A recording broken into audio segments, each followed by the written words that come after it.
Hey there, sleepyheads, and welcome back to Boring History for Sleep, where we gently drift through the annals of time, finding peace in the forgotten echoes of the past. Tonight, allow your mind to softly settle as we journey back to a land of unforgiving beauty and brutal discipline, where a legend was not just born but fiercely carved out of sheer will. We're stepping into the sandals of Miyamoto Musashi, a name that whispers of swords and solitude, of a path to mastery unlike any other. If this calm exploration of history and tranquility resonates with you, a quiet subscribe and a thoughtful like are always appreciated, and we always cherish a brief note in the comments sharing, where you're listening from perhaps a quiet corner of the world, just like Musashi often found himself. So dim the lights, maybe turn on a fan for that soft background hum, and let's ease into tonight's journey together back to a Japan steeped in the rigid patterns of a warrior's age. You awaken not to the gentle hum of modern life, but to the distant rhythmic clang of a blacksmith's hammer, and the earthy scent of damp soil mingling with wood smoke. It is the late 16th century, and you find yourself in the heart of Japan's Sengoku period, a turbulent, unrelenting epoch that didn't just shape individual destinies, it forged them in fire and blood. This wasn't a time for quiet introspection or the leisurely pursuit of knowledge. It was a cutthroat competition for survival, where swift action, strategic maneuvering and the keen edge of a blade dictated who lived to see another sunrise. You learn quickly that life here is a stark, tangible reality, less about comfort and more about the constant grinding effort to simply exist. Society, you realise, is a towering, inescapable hierarchy, as rigid and unyielding as the mountains that scar the landscape. Your birth isn't just a starting point, it's practically your entire script dictating your station, your opportunities, and even the clothes on your back. The samurai class in their lacquered armour and with their razor-sharp katana hold significant power, yet even their lives are volatile, constantly balancing honour, loyalty, and the ever-present threat of betrayal or defeat. You're acutely aware that a wrong word, a misplaced glance, or a perceived slight could unravel your entire existence or that of your family. This isn't a world where you choose your path. More often your path chooses you, or at least heavily restricts your options. Economic life, you observe, is tethered to the land. Rice, you discover, isn't just a staple food. It is the currency, the ultimate measure of wealth and power. You see the weary faces of peasants toiling in the paddies, their backs bent under the sun, knowing that a significant portion of their harvest will be claimed by their lord, leaving them with just enough, or often not quite enough, to subsist. This agrarian foundation is constantly under strain, not just from the relentless demands of warfare that divert labour and resources, but from the capricious whims of nature itself. You recognise the pervasive sense of precarity, the constant gnawing worry about the next harvest. Beyond the human conflicts, the land itself seems intent on challenging your very existence. You witness the devastating typhoons that sweep through, tearing down homes and obliterating crops in a single night. You feel the earth tremble during frequent earthquakes, a stark reminder of nature's unpredictable power. Floods and droughts are recurring nightmares, directly impacting the crucial rice harvest, and often leading to widespread famine and starvation. Even the harsh winters, especially if you find yourself wandering north, present severe challenges with limited heating and inadequate shelter for many commoners. Disease, too, is an ever-present silent killer. Smallpox, dysentery, various fevers for which there is little effective medical treatment. Life is fragile, a delicate balance between human struggle and environmental fury. Within this stark macro-reality, within these layers of uncertainty and unyielding demand, your daily life will present a unique tapestry of challenges and routines, shaping you, Miyamoto Musashi, intimately. You're about to become a creature of this unforgiving yet strangely beautiful world. Your earliest memories coalesce not around grand halls or soft silks, but within the earthy, humble confines of a small rural village named Miyamoto, nestled deep in Harima province. It's a place far, far removed from the opulent centres of power, where the rhythms of nature and the toil of the land dictate the slow, measured pace of life. You recall the raw texture of the thatched roof above you, the simple wooden walls that offered minimal comfort, barely holding back the biting winds of winter or the relentless humidity of summer. Your family, you understand, is not affluent.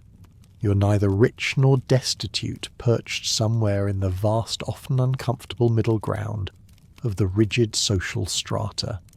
Your infancy, you reflect, was marked by the coarse, scratchy feel of peasant cloth against your skin, a stark contrast to the fine silks that would have adorned a child of noble birth. This sensory memory ingrained deep remains a constant physical reminder of your humble beginnings.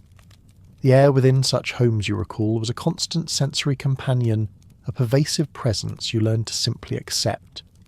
It would often be thick with the smells of wood smoke, a comforting yet sometimes stinging aroma that permeated everything you owned. There was the damp earth scent, particularly after a rain, a deep musty odour that spoke of the ground beneath your very feet. And then the mundane odours of daily life, cooking fires, unwashed bodies, the faint but persistent smell of straw, and whatever animals might be kept nearby. These were the sensory constants, the intimate backdrop to your developing awareness, a world far removed from anything delicate or refined. You learned to breathe this air, to accept it as an undeniable part of your existence, a truth as fundamental as hunger or cold. Your playground, you realise now, wasn't a manicured garden with carefully raked gravel and sculpted plants. Instead, it was the hard-packed dirt of the village, infused with the omnipresent scent of smoke, the sharper tang of steel from local smiths at work, and the pungent, unmistakable aroma of horses from passing travellers. A brief fleeting sign of the outside world intruding upon your quiet corner of the province. You ran barefoot, feeling the cool earth, the sharp pebbles, the occasional stubble of harvested rice stalks beneath your feet, forming calluses long before you knew what their future purpose would be. Unlike children of noble birth who enjoyed spacious private quarters, your early life was one of close proximity to family, the constant presence of others fostering a raw, visceral connection to your immediate surroundings and the broader community. There was no escaping the daily life of those around you, no quiet corner to hide from the realities of the world. The sounds of your early life were equally grounding, forming a quiet symphony of rural existence. You remember the wind whistling through gaps in the bamboo groves, a lonely, evocative sound that spoke of wild places beyond the village perimeter. The distant rhythmic clang of a blacksmith's hammer, a steady beat of human endeavour, punctuated the otherwise quiet rhythm of village life, a grounding backdrop to your nascent wildness. These were the subtle harmonies of your formative years. You learned to listen to distinguish the sounds of nature from those of human activity, a skill that would later serve you with chilling precision. You're not a product of luxury or ease, but of the unyielding, tangible realities of a world that demands constant attention and resilience, a child of the earth, destined to walk a path forged by these very beginnings. Your early diet, you recall, was as simple and unadorned as your living conditions, typical for your social standing in a rural village. It would have been heavily reliant on seasonal harvests, dominated by the ubiquitous presence of rice. You learn to appreciate the subtle sweetness of freshly steamed grains, the comforting texture of a warm bowl of plain white rice, knowing that it was the very bedrock of your sustenance. This staple was supplemented when available by hardy root vegetables dug from the earth, perhaps daikon radish taro or sweet potatoes, offering an earthy flavour and satisfying density. Foraged wild greens, bitter and sometimes tough, would also make their way onto your plate, a taste of the untamed forest brought to the humble hearth, a testament to the sheer resourcefulness demanded by your existence. Meat was a rare luxury reserved for special occasions or fortunate hunts, meaning protein often came from fermented soybeans, or if you were lucky, a small river fish. As you transitioned into your teenage years and embarked upon the path of a wanderer, a Ronin, your meals became even more opportunistic, a direct reflection of the precariousness of a masterless warrior's existence. The simple, though monotonous certainty of village fare was replaced by the constant, often desperate hunt for sustenance. You learned to be endlessly resourceful, to observe the land around you with a predator's eye, and to find whatever you could to survive. Eating, you discovered, was no longer a communal ritual, but often a solitary pragmatic act, a matter of immediate necessity. You would frequently sleep under the vast indifferent canopy of trees, the rustle of leaves your only lullaby, a stark contrast to the silk canopies noblemen might enjoy. Your stomach, you learned, had a peculiar way of rumbling that went beyond mere hunger. It was a deep, persistent ache that became a constant gnawing companion. Eating whatever you could find became your daily mantra, a phrase that sounds almost romanticized in hindsight, but in practice it meant a wide spectrum of survival. It could range from the fortunate find of a discarded rice ball by the side of a road, a truly joyous and rare occasion, to the bitter desperation of consuming tree bark chewed until it offered some meagre, fibrous sustenance. You learned the subtle differences between edible plants and those that would make you sick, a lesson often learned the hard way through trial and error. There's a particular week seared into your memory where you survived entirely on stolen radishes and questionable river fish. You recall the sharp, peppery bite of the radishes snatched from a farmer's field under the cloak of night, and the unsettling, muddy taste of fish you'd caught with your bare hands, never quite certain if it was entirely safe to eat.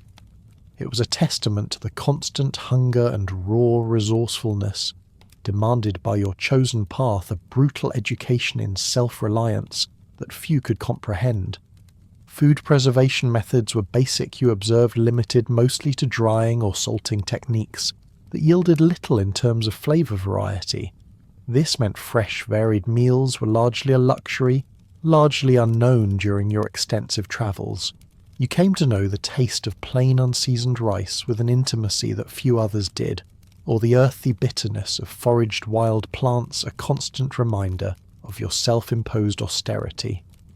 This stark contrast between the lavish multi-course meals of the elite, often featuring exotic ingredients and delicate preparations, and your often monotonous, meagre diet wasn't merely a matter of taste.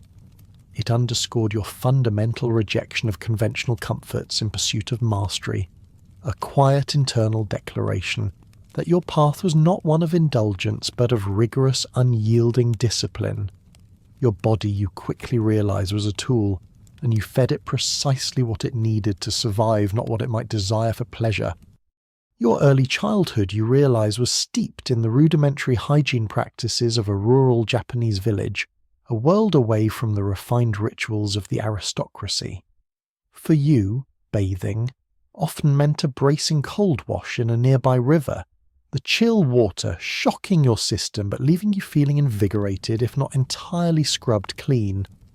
Communal simple baths were also a part of life for commoners, large wooden tubs where families or groups would share the precious hot water, a practical necessity more than a luxurious indulgence.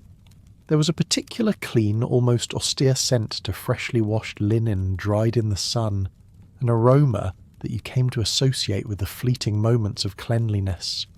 You learned to make do with what was available, understanding that meticulous personal grooming was a luxury few could afford, and certainly not a priority for a wild child growing up in the harsh realities of the Sengoku period.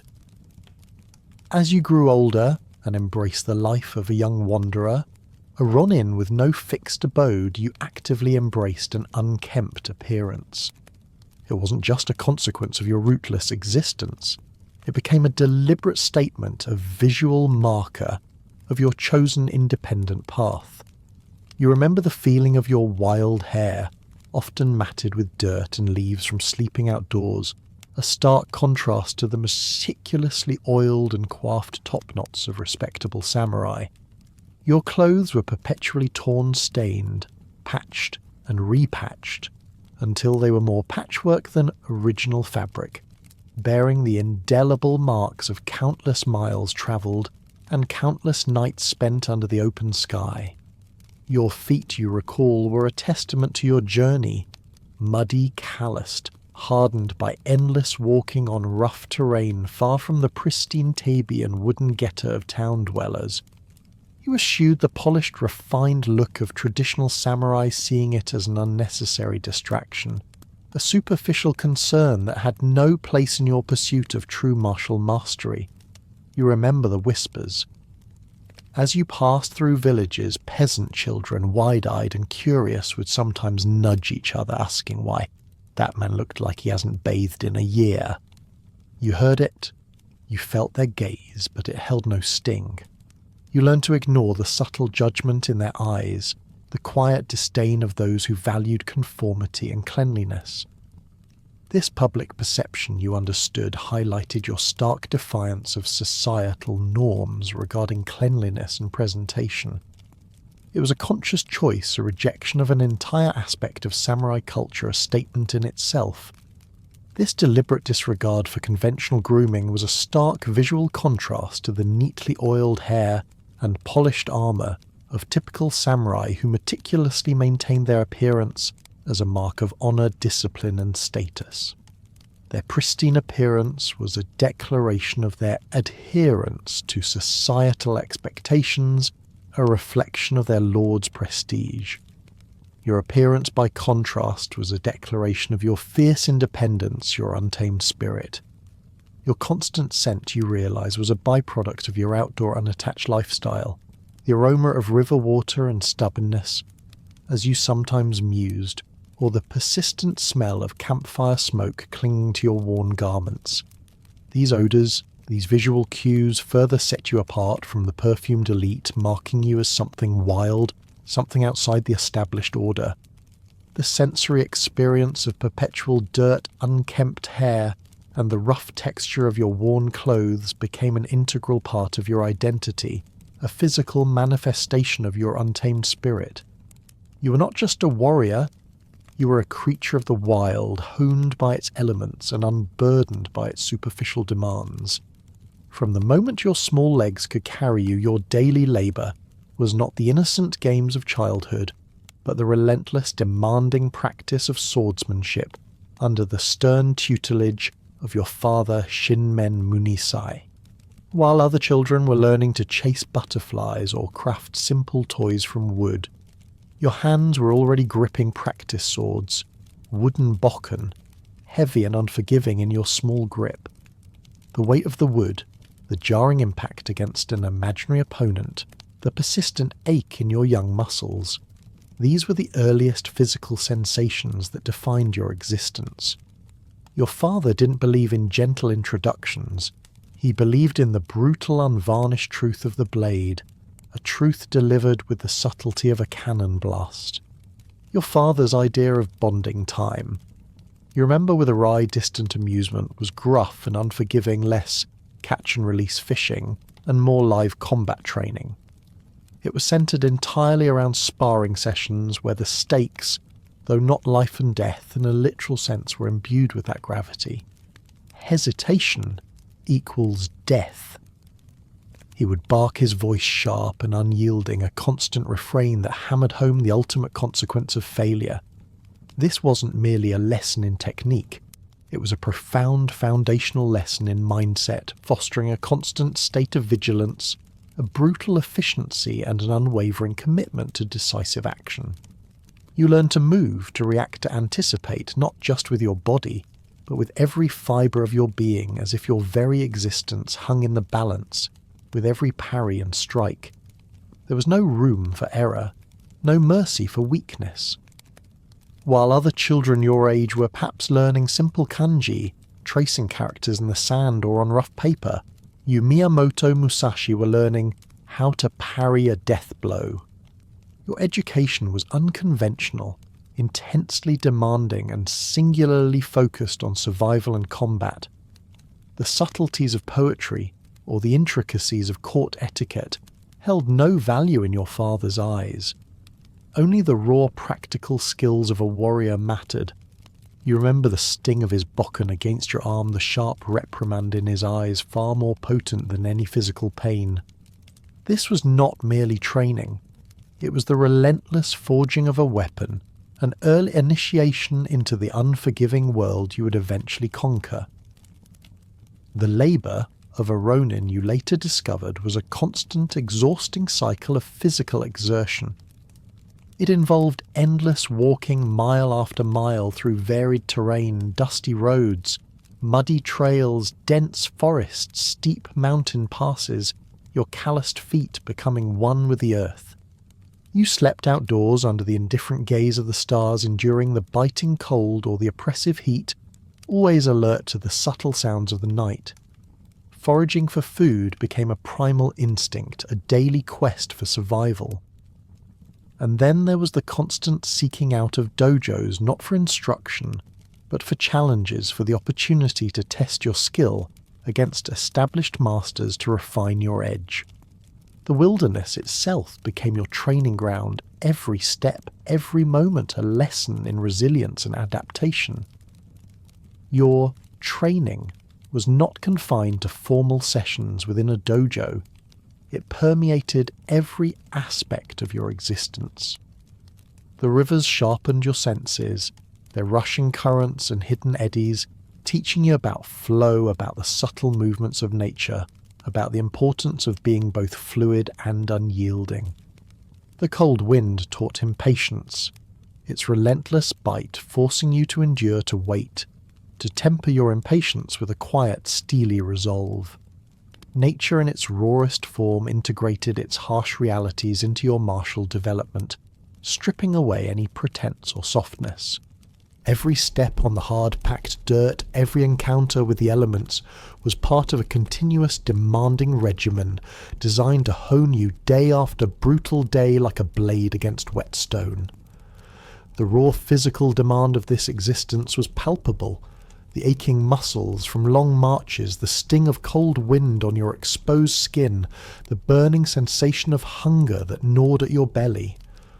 All of it contributed to your unique unyielding resilience, shaping you into the warrior you were destined to become.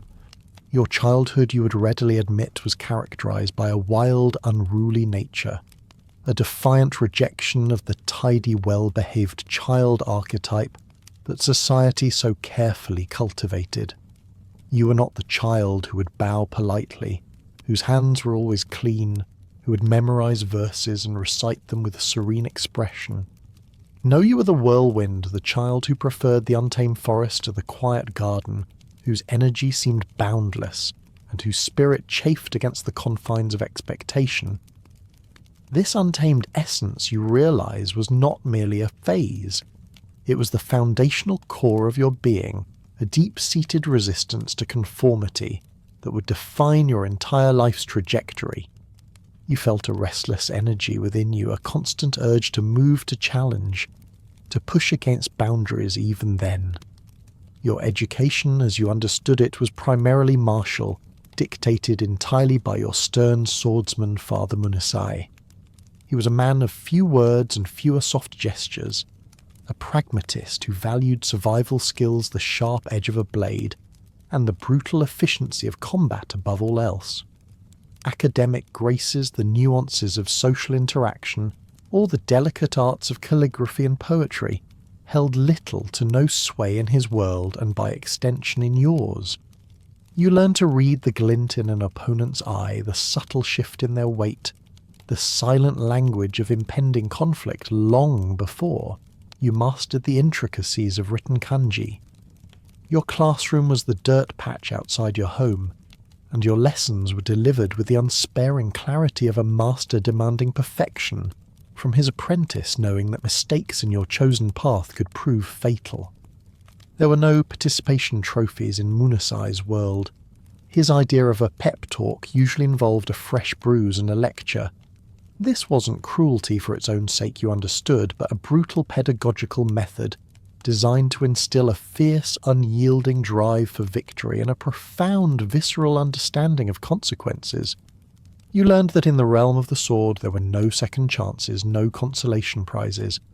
It was a harsh truth, but one that forged an unbreakable will within you, hardening your resolve with every setback. Your bedtime stories, you recall, were not the comforting fairy tales of magical creatures or gentle heroes. Instead, they were about heroic samurai cleaving enemies in half, tales of brutal efficiency of warriors facing impossible odds and emerging victorious through sheer skill and ferocity. These were not stories designed to soothe, but to instruct, illustrating the pervasive influence of combat culture on your young, impressionable mind. You absorbed the narratives of strength, honor, and decisive action, internalizing the ethos of the warrior with every whispered tale. The line between legend and reality blurred, and you began to see your own path unfolding within these martial sagas. Munasai's parenting style, you would later reflect, was sharp-edged, practical, and delivered with the subtlety of a cannon blast. There was an absence of typical affection, none of the soft words or gentle embraces that other children might receive. His expressions of concern were delivered through rigorous training. His love, if it could be called that, was a demand for strength, for resilience, for absolute mastery. Yet it was precisely this unforgiving approach that fostered an inner strength essential for your future, a self-reliance born out of a profound lack of external coddling. You learned to depend only on yourself, a lesson that would prove invaluable. Your unique trajectory, you remember with striking clarity, began at the tender age of 13, with your first public duel. It was an act of legalized murder, a sanctioned combat that solidified your path away from conventional childhood and irrevocably into the life of a warrior. This was not a game. It was a brutal initiation, a definitive break with the innocence of youth. This upbringing, unconventional and intensely demanding, cultivated within you a deep-seated desire for battle rhythms, for predicting an opponent's next move before they make it. Your dreams were not of feasting and fame, but of the quiet certainty of perfect movement, the swift precision of a decisive strike, the profound satisfaction of anticipating and overcoming an opponent, not through brute force, but through superior understanding and execution. Your path was set, etched in the dust of the dueling ground and the steel of your growing ambition. Your early demeanour, you remember, was always scrappy, unruly, a perpetual challenge to the rigid social structures that demanded decorum and deference. You were often described as the boy who smelled like mud half the time, a direct consequence of your preference for the wildlands and your constant training sharply contrasting with the polite, well-behaved children expected in society. This was not merely a personal quirk. It was a foundational defiance of etiquette, an innate resistance to the superficial layers of social grace that many others valued. You didn't fit neatly into the carefully constructed boxes of feudal society, and you had no desire to. When it came to duels, your unique fighting style was a stark rejection of the elaborate speeches and dramatic poses that were common in samurai combat. You found them to be performative, unnecessary distractions from the true purpose victory. Your focus was on raw instinct, on efficient movement, on finding the quickest, most decisive path to neutralize your opponent. There were no flourishes for you, no long, drawn-out rituals of honor before the clash of steel. You saw through the ceremony to the brutal heart of the matter, valuing directness and efficacy above all else. This approach, you understood, often unsettled your opponents even before a blade was drawn, a subtle psychological advantage. You recall the whispers that followed you through the villages, that wild kid with a stare too sharp for his age. It was a commentary on your unsettling presence, a recognition of something untamed and fiercely independent about you. This perception, you realize, was the social impact of your unconventional behavior, your refusal to conform to the expected norms of youth. You were a figure of curiosity, often of apprehension, your wildness a contrast to the controlled composure that was so highly prized in the era. You were already carving out a reputation not of a polite young samurai, but of something far more unpredictable and primal. Your appearance, Wild hair, torn clothes, muddy, calloused feet, was an open, undeniable defiance of the carefully curated image of the warrior elite. Samurai you knew meticulously maintained their appearance, their top knots, their kimonos, their very posture, all meticulously managed as an extension of their honour and their lord's prestige. You, however, made no such effort. You looked, as some observers noted, less like a courtly samurai, and more like a wild wolf who perhaps skipped a few grooming appointments, which initially drew laughter from some dismissive amusement at your uncouthness. But that laughter, you recall, quickly turned to fear as your reputation grew, as the whispers of your skill and ferocity spread. Your appearance became a part of your legend, a symbol of your untamed power. Your approach to dueling, you came to understand, was without apology. You didn't waste breath composing haikus before a fight, nor did you politely wait for an opponent to ready their stance. Instead, you sized them up, observing their every tell, their every weakness, and then found the fastest route to victory. This showed a profound disregard for the formal pre-combat rituals that governed so many duels, rituals designed to establish respect and a kind of parity. You had no interest in parity. You had an interest in winning. You recognized that these rituals were in many ways an elaborate dance designed to mask the brutal reality of the fight, and you saw no value in such artifice. You largely ignored the whispered legends and rumours that began to circulate about you. You didn't care about reputation or fame in the conventional sense, a significant departure from typical samurai who meticulously cultivated their public image and clan honour. For them, reputation was everything, a vital component of their identity and their family standing. For you, it was merely noise, a distraction from the solitary pursuit of self-mastery. Your worth was not in what others said about you, but in your own unwavering skill and understanding of the way. Your refusal to bow 6 times or engage in elaborate ceremonial gestures before drawing your blade was a direct challenge to centuries of established martial etiquette, making you in the eyes of many utterly unpredictable and terrifying. The tightrope walk of humour or polite conversation was absent in your interactions, replaced by a direct, almost feral communication style that prioritised impact and survival above all else. You were a force of nature untamed and unyielding, and society often didn't know how to categorise you. Your approach to swordsmanship, you quickly realised, transcended mere technique. It became a deep, evolving personal philosophy, profoundly distinct from the rigid, inherited traditions of established schools. While others diligently practiced kata handed down through generations, you saw the sword not simply as a weapon, but as an extension of yourself, like an iron heartbeat echoing in your hands. It was a profound, almost spiritual connection to your craft, where the blade ceased to be an external object and became an integrated part of your own being, an intuitive limb that moved with your will. This perspective allowed you to see beyond the superficiality of style to the core essence of movement and intention. Your understanding of victory, you found, evolved far beyond simple strength. You came to see it not as being stronger, but as being smarter, faster, and just a little bit meaner. This wasn't about raw physical power, though. That was certainly important.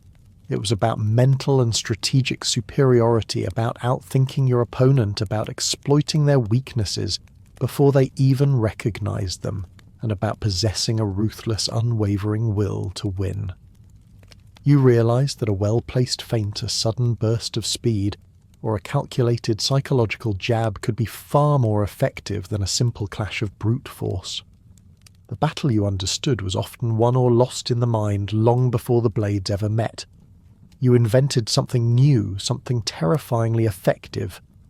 While others adhered to established forms, you dismantled them, reassembled them, and created something entirely your own.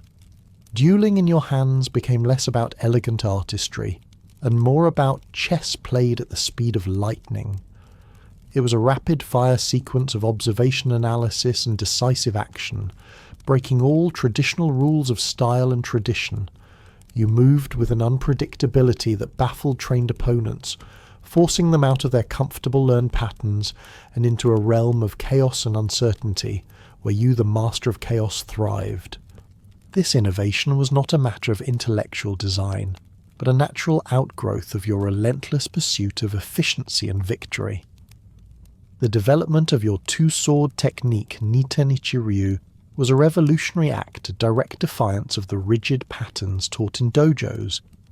For centuries, the single sword had been the standard, its usage refined to an art form, but you saw the potential, the untapped power of wielding two blades simultaneously, each serving a distinct purpose, one for attack, one for defense, or both, acting in concert to overwhelm an opponent.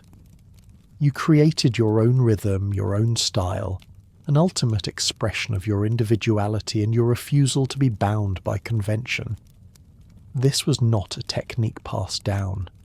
It was a technique forged in the crucible of countless duels, a testament to your relentless experimentation and innovation. This innovation made you unpredictable as a summer storm. To face you was to step into the unknown because no one knew how to fight him anymore. Traditional training designed to counter known styles was rendered useless against your fluid, unconventional movements. Opponents were forced out of their learned forms and into chaos, a state where they were vulnerable and you were supreme. Your martial discipline, you recognized, moved from fighting bodies to fighting their intentions. You sought not just to physically defeat your adversary, but to dismantle their spirit, to observe the fear in their eyes, the hesitation in their movements, the wavering of their resolve. This psychological mastery was unique to your path, a deeper, more profound form of combat that transcended the physical realm. The physical precision of your movements, often described as pure, unfiltered violence delivered with the grace of a predator, became an unconventional, deadly performance in itself, a dance of death executed with chilling beauty and ruthless efficiency. As the years of relentless dueling began to wane, you found your focus subtly shifting, the internal landscape of your pursuit of mastery expanding beyond the confines of the blade. You began to turn your attention to art and philosophy, a transformation that to many might seem incongruous for a man whose life had been defined by lethal combat. Yet for you it was a natural extension of the same rigorous discipline and profound observation that had made you an unparalleled swordsman. These new disciplines you discovered became equally rigorous and profound, another path to honing your inner spirit. You remember picking up a brush instead of a sword, the weight of it feeling strangely unfamiliar in your calloused hands. Your initial attempts at calligraphy, you recall with a rare quiet amusement, looked like what happens when a cat runs across wet ink. It was clumsy, unrefined, a stark demonstration of humility in starting a new discipline from scratch, a stark contrast to the effortless grace of your sword. Yet this initial awkwardness did not deter you. You applied the same unwavering patience and relentless practice to the brush as you had to the sword, understanding that mastery in any field demanded absolute dedication. Your practice of calligraphy, like swordsmanship, was driven by patience, discipline through relentless practice.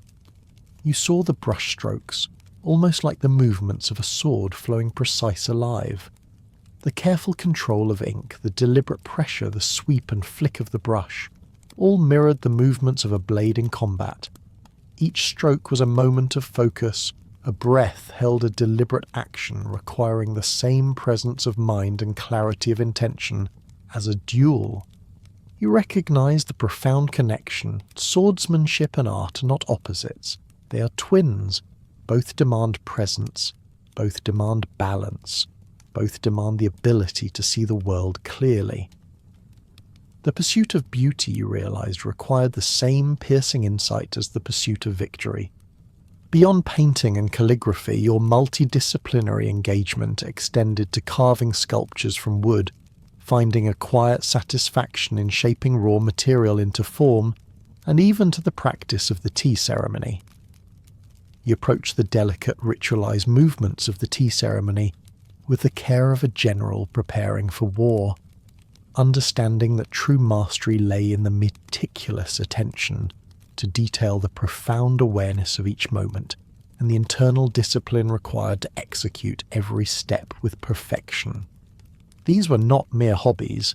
They were extensions of your philosophy, new arenas in which to cultivate focus, balance, and a deeper understanding of the world.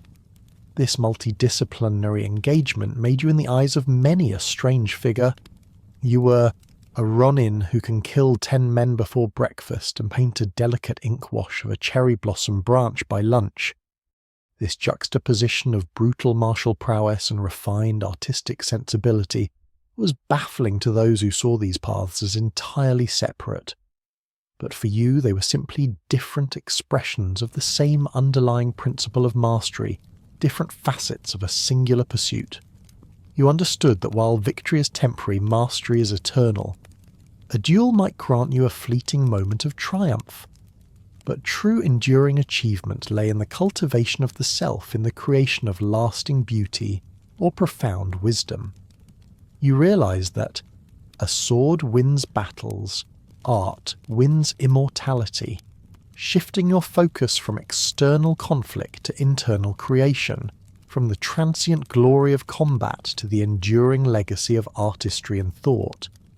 Your writing of the Book of Five Rings was the ultimate expression of this expanded discipline. It was not merely a tactical manual, but a deeply philosophical treatise, a distillation of your entire life's experience.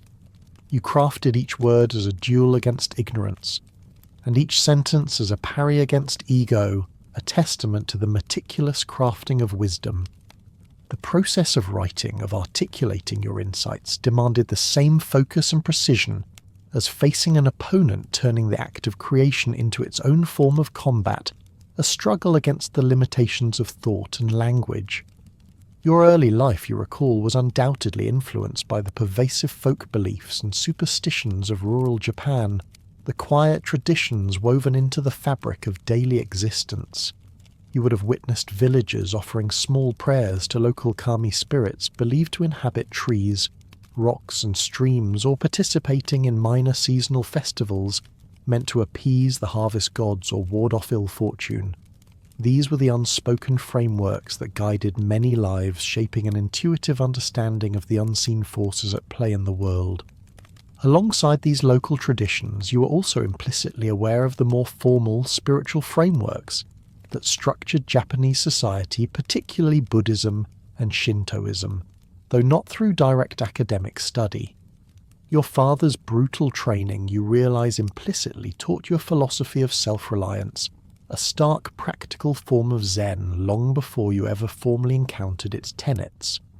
He instilled in you the harsh realities of impermanence, particularly prevalent in the volatile Sengoku period. You learned that life was fleeting, that fortunes could turn in an instant, and that attachment to anything, be it possessions, reputation, or even life itself, was a source of suffering. This wasn't a lesson delivered through scriptures, but through the hard knocks of sparring, the constant threat of death in duels, and the unyielding demands of survival. You learned to let go, to adapt, to exist fully in the present moment, for there was no guarantee of the next. In your later years, particularly after the intense period of your duels, you actively delved into Zen Buddhism.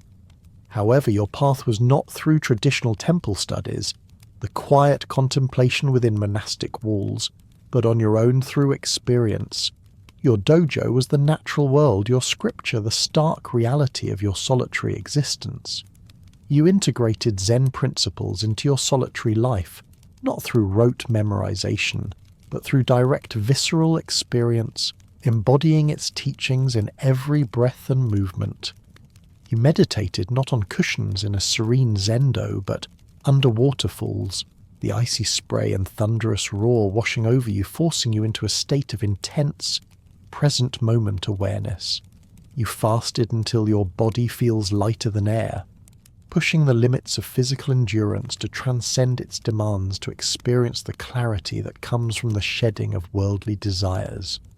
These were not mere ascetic practices.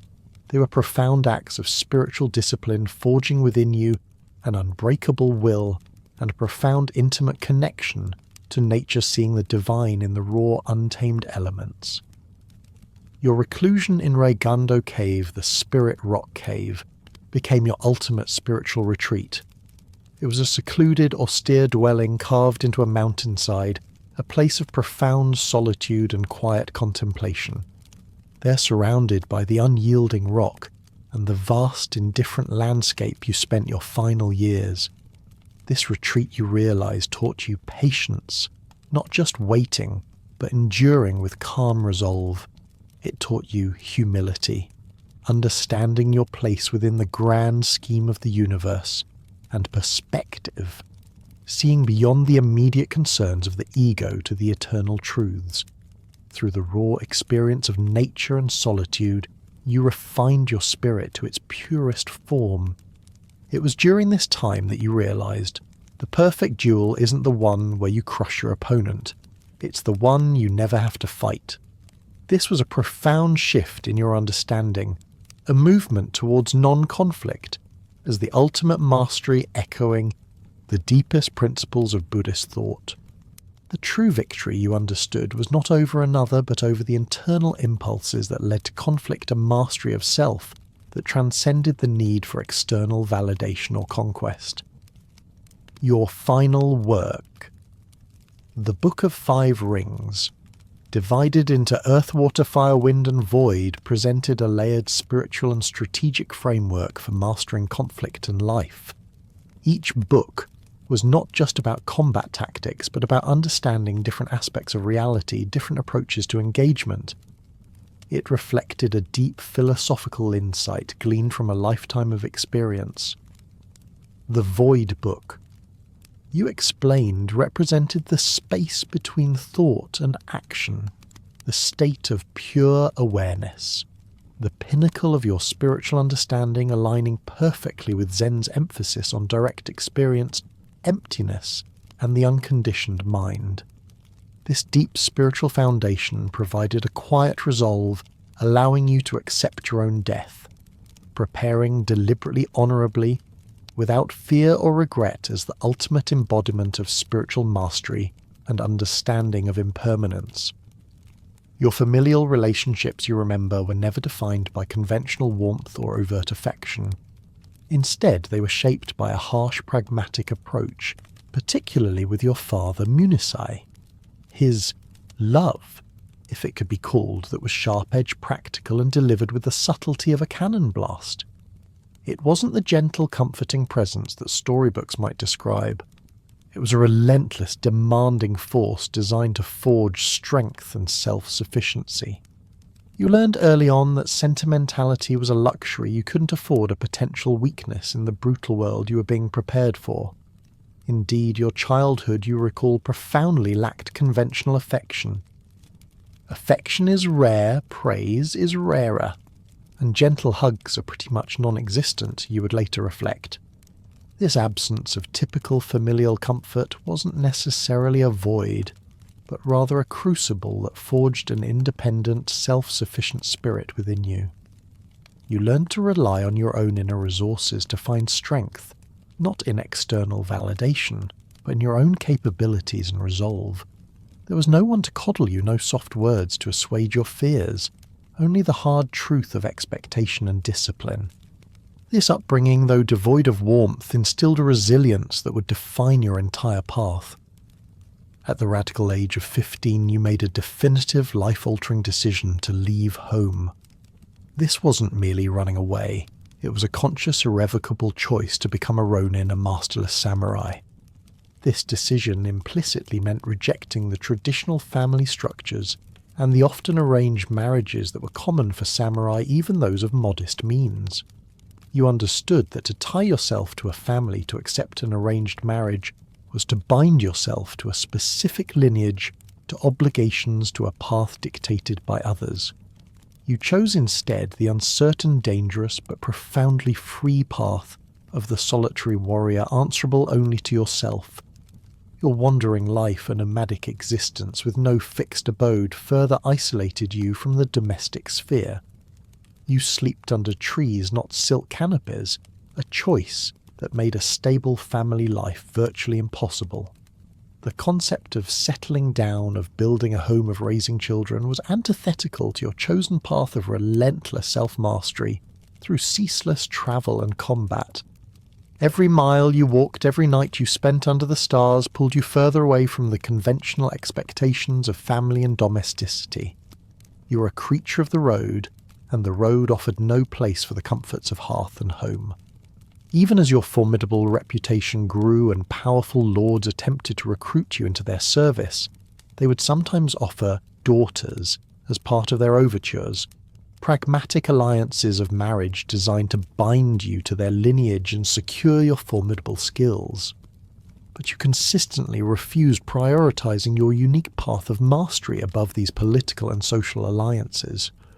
You recognized that such a commitment, no matter how enticing the offer, would inevitably compromise your autonomy, dilute your singular focus, and tie you to someone else's will.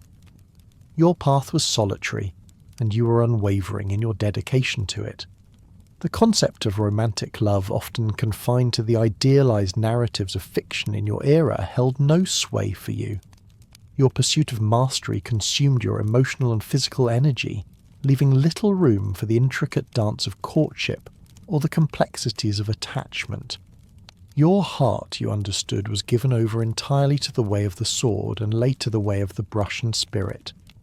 There is no spouse or children explicitly mentioned in the historical accounts that comprise your legend, reinforcing your image as a truly individual dedicated solely to your chosen solitary path, entirely free from domestic obligations and the entanglements of family. This absence, you realize, granted you a profound, if sometimes lonely freedom. It allowed you to act without concern for the severe consequences of transgression on a lineage, a burden that weighed heavily on most samurai, as you well understood. Your decision to become a Ronin was in essence a profound and deliberate rejection of the system, the deeply ingrained clan identity that was the bedrock of feudal Japanese society. As we've touched upon earlier in this culture, status is everything, and your very identity was inextricably linked to the house or clan you served. Being tied to a lord, you knew offered not just protection, but also purpose, a defined place within the grand hierarchy, a clear role in the intricate tapestry of society. To be without a lord was to be adrift, a social anomaly, a dangerous curiosity in the eyes of many. But you, Miyamoto Musashi, explicitly chose absolutely none of it.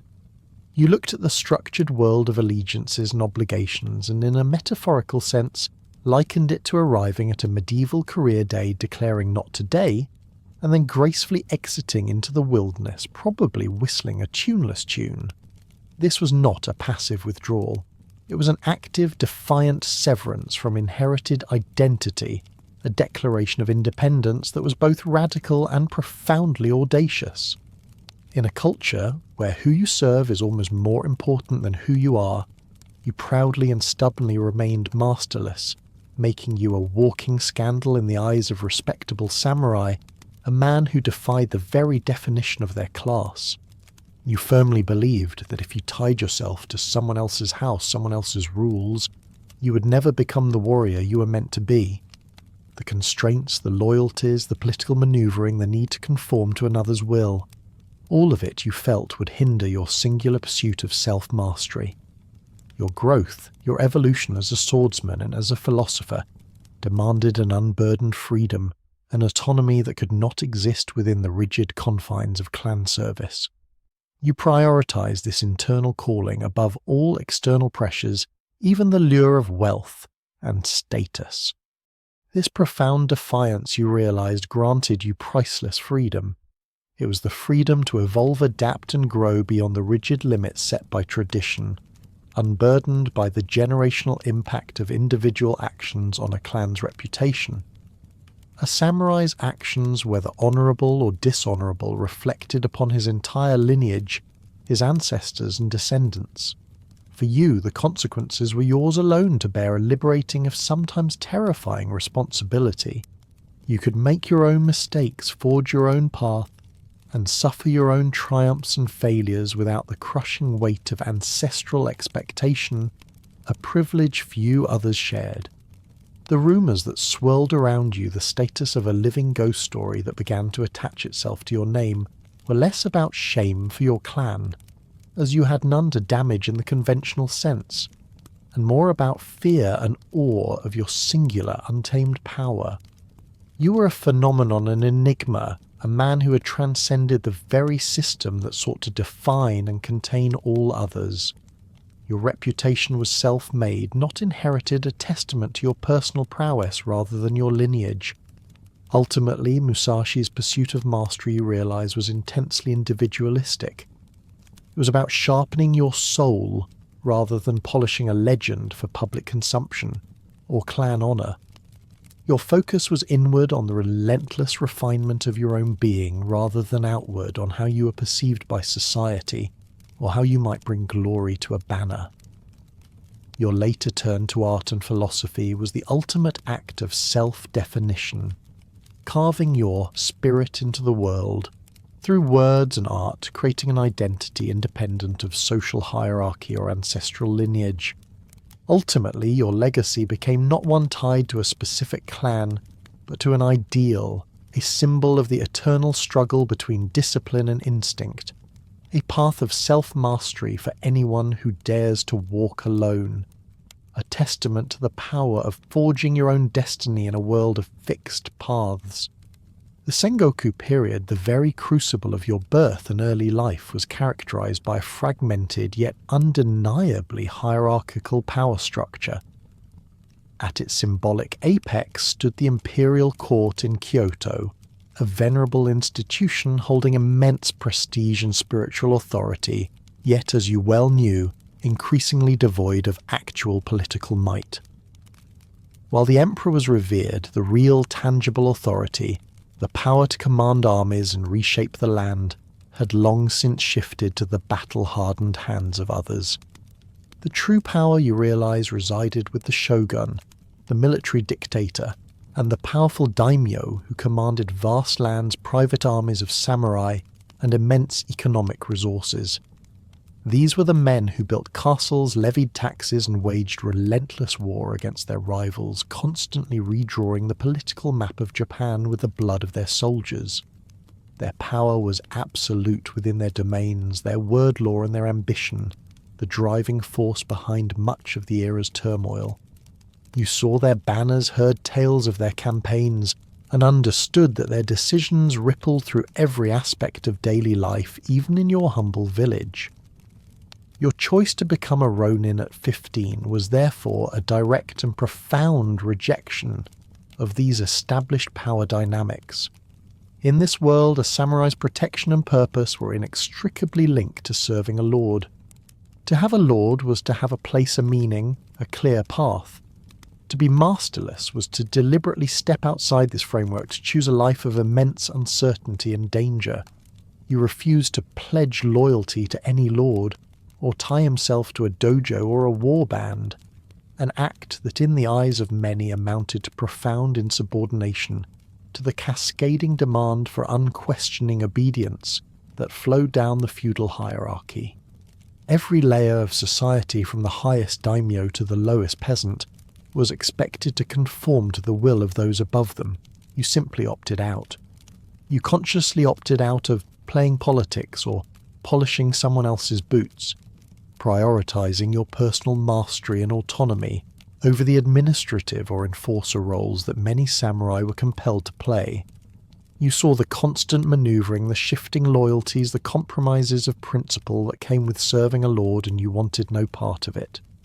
Your allegiance was to yourself, to your art, to your own way, a path that demanded absolute freedom from external obligations.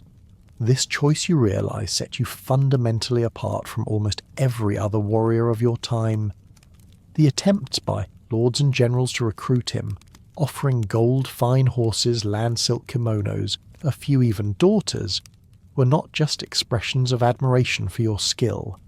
They demonstrated the system's relentless attempts to absorb and control powerful, independent individuals like you. The feudal structure could tolerate a certain number of vagrants and outcasts, but an undefeated warrior, a master, without a master, was a potential destabilizing force, a challenge to the very idea of hierarchical control. These offers, however tempting they might seem to others, were consistently met with your refusal, highlighting the fundamental tension between individual will and the pervasive controlling nature of the feudal power structure.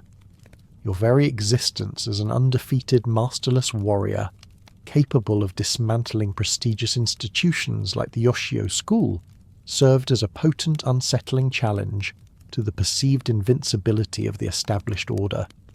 You proved that mastery could be achieved outside the system, that true power could reside in individual skill and autonomy, rather than solely in inherited position or allegiance.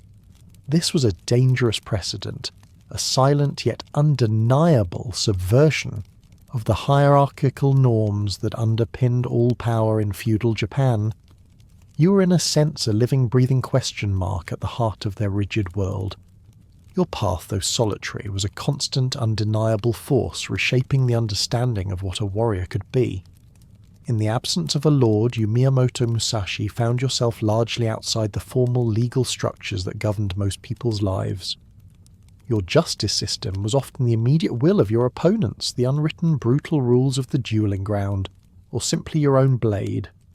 There were no courts to appeal to, no magistrates to hear your case, no complex legal codes to navigate. Your rights, you understood, were forged in combat, asserted through prowess, and defended by your own unwavering will. This was a world where strength often made its own law a stark and unforgiving truth. The Goningumi system of collective responsibility, a local administrative unit where groups of 5 households were held mutually accountable for each other's actions, was a powerful social control mechanism for commoners.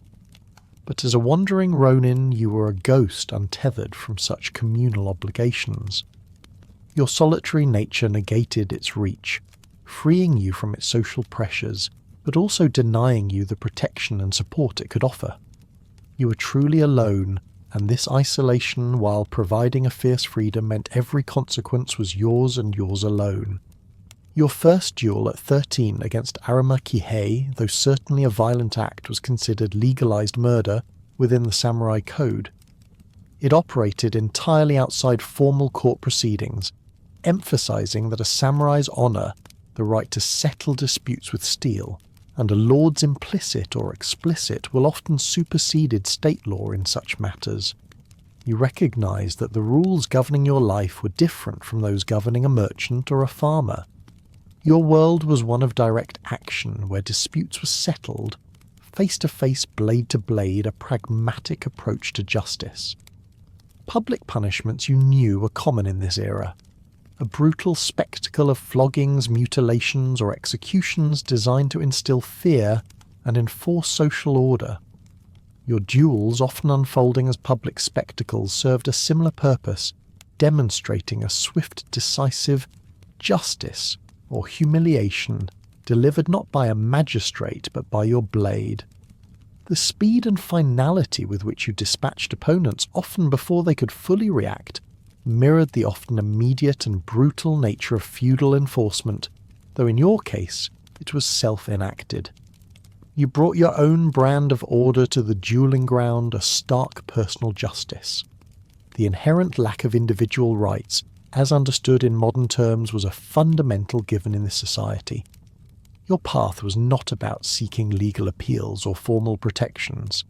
It was about forging your own rights through sheer combat prowess and an indomitable will. You carved out your autonomy with your sword, asserting your right to exist and pursue your path through an unwavering demonstration of skill. The pervasive fear of torture or forced confession, though not directly experienced by you in the provided accounts, underpinned the era's enforcement mechanisms. You, like all inhabitants of feudal Japan, would have implicitly understood this grim reality, which undoubtedly further fueled your drive for self-reliance and decisive action. You learned to navigate this harsh, legal landscape by simply being too formidable to challenge within its confines, thereby writing your own rules. Your duels, you quickly understood, were far more than mere contests of skill. They were profound declarations of your very existence and direct challenges to the intricate societal honor system that bound feudal Japan.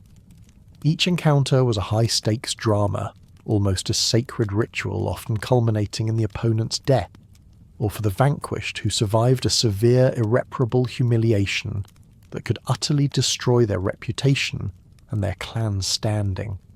You stepped into these arenas knowing that the consequences extended far beyond the immediate physical exchange of steel. Your first duel at the tender age of 13 against Arima Kihei left an indelible mark not only on your fledgling legend, but also on the societal narrative of honour. Kihei's defeat was not merely a loss, it was the humiliation of a grown samurai bested by a barefoot teenager. This was a direct, devastating assault on Kihei's honour, and standing a public shaming that would haunt him and his family for generations. For a samurai, honour was paramount, often transcending the value of life itself. To be shamed in such a public and definitive manner was for many a fate far worse than death. You understood the profound ripple effect of this early victory, knowing that you had not just won a fight but had irrevocably altered a man's entire social standing. The brutal defeat of the esteemed Yoshioka Seijuro and his brother Denshichiro, followed by your merciless pre-dawn ambush and cutting down of their young nephew Matashiro, was a strategic and utterly ruthless act. It led directly to the complete collapse in disgrace of the prestigious Yoshio School, one of the most renowned martial arts institutions of the era. This wasn't merely a series of personal victories, it was a systematic dismantling of a powerful lineage, a demonstration that death could be the ultimate punishment for a clan whose honour had been challenged and found wanting. The entire school, its reputation, its future, all shattered under the unyielding weight of your blade and your tactical brilliance. You were not just fighting individuals, you were fighting institutions and winning. Your unique combat philosophy, you realize, prioritized survival above ceremonial conduct. While other samurai might engage in pretty cuts for the sake of ceremony, adhering to elegant formalized forms, even in mortal combat you sought fast, ugly final kills. You saw through the performative aspects of dueling to its brutal core, eliminate the threat swiftly and decisively. This wasn't about looking good, it was about living. This redefinition of what honour meant in battle, shifting from outward appearance to ruthless effectiveness, set you apart and often left your opponents bewildered and tragically vulnerable to your unconventional pragmatic attacks. You were a master of psychological warfare, aiming to break opponents' spirits long before the fight even began. You cultivated an aura of invincibility, often arriving late to duels deliberately unkempt, creating an unsettling presence that ate away at an opponent's confidence. You understood that a sword can kill the body, but fear kills the soul. You used their fear and doubt as potent weapons, recognizing that if you could defeat their mind, their body would soon follow a mere shell waiting for the final blow. This internal battle, you understood, was often more crucial and devastating than the external one. The concept of seppuku, ritual suicide, though never a path you chose for yourself, was an ever-present cultural backdrop in your era. It represented the ultimate act of atonement or dignity for a samurai facing unavoidable dishonour, a final desperate attempt to preserve one's name through a voluntary agonizing death. You understood its gravity, its significance as a powerful tool of societal control, a deterrent against perceived failure or disloyalty to one's lord. You, however, chose a different path for your own final act, one of mastery and completion, rather than atonement or escape from shame. Your cold, steady look, and the ability to win duels without even swinging, reflected a mastery that transcended mere physical combat. You could disarm opponents with your sheer presence, your formidable reputation, your unyielding force of will, turning the fear of death into a potent tool of societal control. Your strategic choice to carve a wooden sword from an oar for the climactic duel with Sasaki Kojiro was a profound psychological insult, a deliberate act designed to strip the grand encounter of its expected honor and make a mockery of Kojiro's polished image and famed elongated blade. It was a final brilliant stroke of psychological warfare intended to shatter the confidence of a renowned opponent before the first strike. Musashi's eventual intentional acceptance of your own death, sitting cross-legged his swords by his side, to honour them was a final profound act of self-mastery over the ultimate human consequence. You faced death not with fear but with calm dignity, and a profound sense of completion embodying a death of mastery, a testament to a life lived entirely on your own terms even to its very end. The decision you made at 15 to become a Ronin defined a significant and often arduous portion of your life. To be a masterless samurai, in an era where such a status often meant poverty, social ostracism and constant danger, was a path few would willingly choose and fewer still could endure. Yet for you it was not merely an accident of fate, it was a profound, deeply personal declaration. The reasons for your Ronin status, you would readily affirm, were entirely self-chosen. It was a stubborn refusal to live anybody's life but his own, a fierce independence that chafed against the very idea of subservience. You rejected the traditional path of serving a lord which promised protection and defined role precisely because it would compromise your singular pursuit of mastery on your own terms. You understood that true growth required absolute autonomy, a freedom to experiment, to fail, to learn without the constraints of a master's will or a clan's expectations. Your profound struggles during this period were manifold and constant. You experienced constant poverty, often sleeping under trees, not silk canopies, enduring the elements with only the clothes on your back. The nights were often cold, the ground hard, and the sense of isolation immense. Foraging for food became a daily necessity, and you often subsisted on meagre fare, remembering weeks spent on stolen radishes and questionable river fish, a testament to the sheer hunger and raw resourcefulness demanded by your existence. Your physical appearance reflected this hardship, an unkempt, almost feral look that further marked you as an outsider, a wild creature of the roads. Social ostracism, you realized, was the implicit consequence of your chosen path. The nervous whispers of villagers, the dismissive attitudes of respectable samurai, who saw you as a walking scandal, all spoke of a society that had no clear place for you. You were an anomaly, a powerful figure who refused to fit into any neat category, and society often reacts to such figures with a mixture of fear and disdain. You were not invited to formal gatherings, not offered the courtesies extended to even minor samurai retainers. You were an outcast, yet you carried this status with a quiet, unyielding pride. Despite the immense hardships, you saw your Ronin status not as a curse but as a source of priceless freedom. It allowed you to evolve, adapt, and grow beyond the rigid limits set by tradition, to develop a style and a philosophy unconstrained by the dogma of existing schools or the expectations of a lord. You were free to roam, to challenge, to learn from every encounter, from every landscape, from every adversary. This was a liberation that few in your era could comprehend, let alone achieve.